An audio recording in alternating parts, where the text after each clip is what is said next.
কলন্দ আছি আমার কাঠগোলাপ গাছটা অল্প ফুল ফুটবে আর গোড়ায় অনেক ঘাস হয়েছে, ভাবছি যে পানি দেবো এই ছাদের উপরে। আর এখানে কিছু বিদেশি আম লাগানো গাছ লাগানো ছিল, দু একটা করে আম হয়েছে, অনেক মুকুল আসছিল।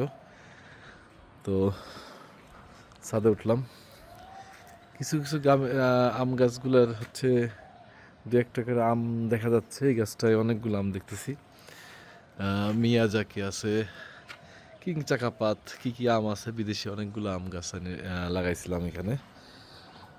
আজকে দেখি একটু পানি দেই। আর হচ্ছে আমার কাঠগোলাপ খুব প্রিয়, আরও কিছু কাঠগোলাপ গাছ এবার এনে লাগাবো। এই গাছটা বেশ বড় হয়ে গেছে, এই গাছটা বোধহয় সম্ভবত ফুল ফুটবে। এটা গোড়াটা পরিষ্কার করে আর কিছু পানি দিব আর কি। ওই গাছটাতে দেখা যাচ্ছে অনেকগুলো মুকুল আসছে।